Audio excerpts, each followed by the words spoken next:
Hello there, welcome into the latest edition of the SAU Football Coaches Show. I'm Daniel Gallegos, joined alongside Head Football Coach Bill Keopple. And Coach, appreciate you being back here again. Final week of the regular season is upon us. Got a game, the annual rivalry games that sets up for the conference schedule. Got UAM coming to town, fourth annual Battle of the Timberlands. Right.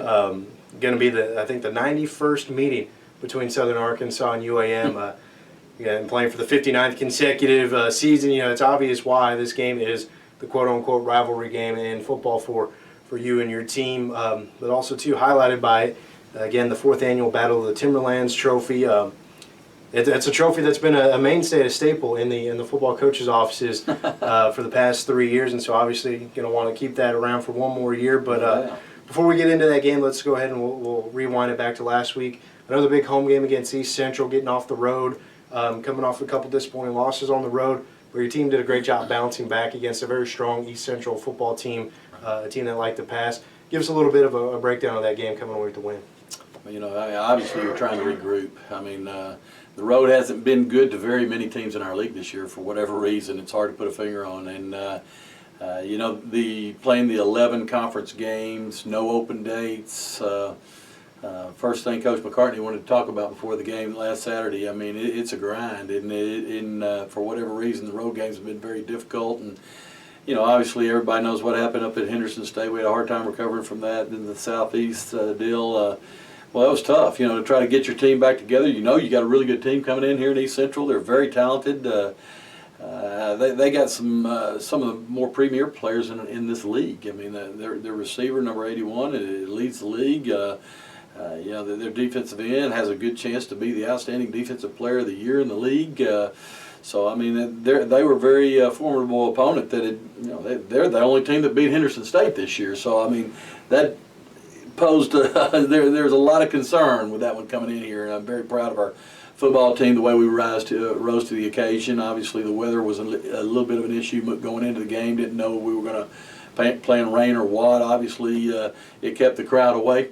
Which is not a good thing when you're playing at home. You need your crowd there, so basically we got out there, and it was us and them, the officials, and a few that braved through the weather. And the good news, for whatever reason it is right now, Wilkins Stadium has been very nice to us, and over the last 4 years that puts us at 15-3 there at home, and that's a good thing. That's something to build off of moving forward. If we can continue to win games at home in the future, starting this Saturday and on into the future of our program, that's a big step for us, getting ourselves into positions to win conference champions. Obviously, we knocked on the door this year a little bit, and we thought we were through it and got slammed back on us there at the last minute. But, everything right now, the game last Saturday, our defense really played a really nice football game, and you can start talking about individuals, but the turnovers that we got from them, and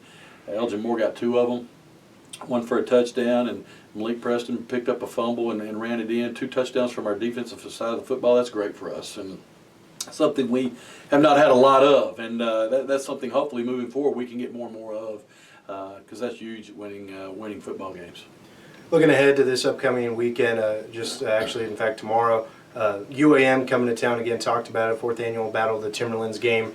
UAM is a team coming in 1-9, struggling a little bit, but obviously when you get to the final week of the season, they kind of bill it as the rivalry week in the conference. So more or less you can throw out records at this point of the year. Both teams are trying to end the season on a high note, your team in particular.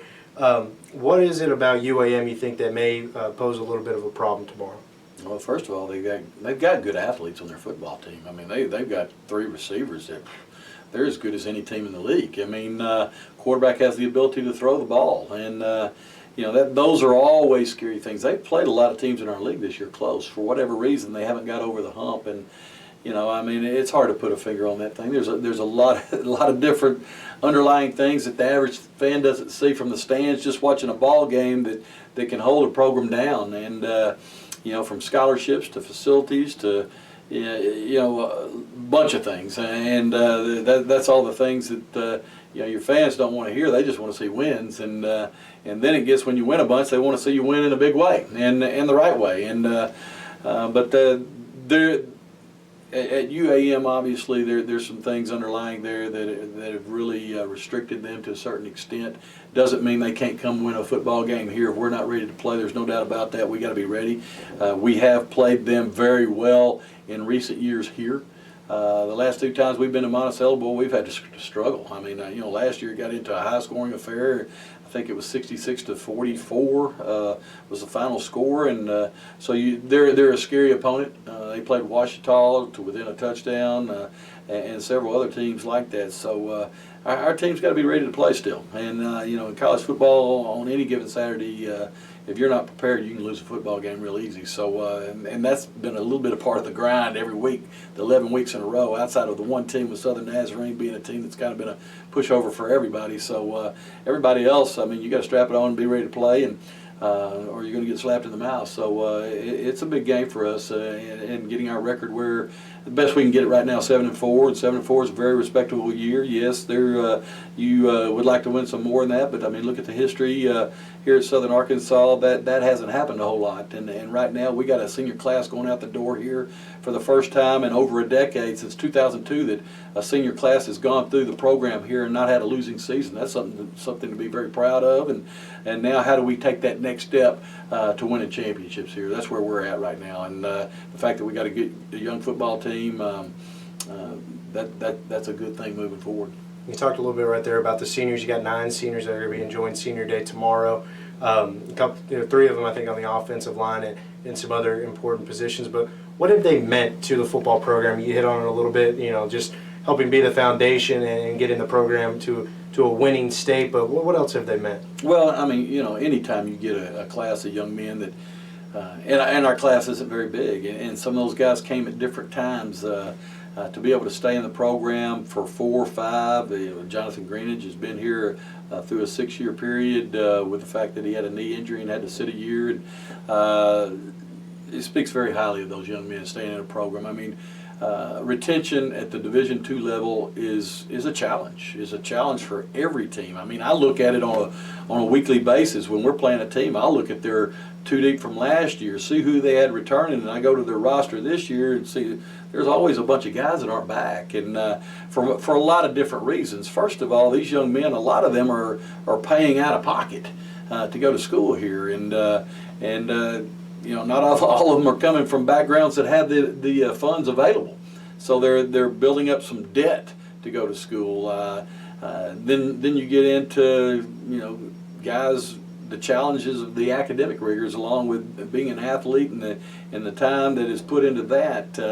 There's 1,000 different reasons why a guy won't make it all the way through, and for these 9 young men that have been in our program here and been a part of winning football, it speaks very highly of them moving forward, and it will pay dividends for them in the long run when they get out of college and they're looking for a job and they see on their resume they played college football. And for most employers that understand, that's a good thing. I mean, he stayed in a college program for 4 or 5 years. I mean, that means he was doing a lot of things right there. And when they give me a call, they use me as a reference, that's going to be a good thing for them.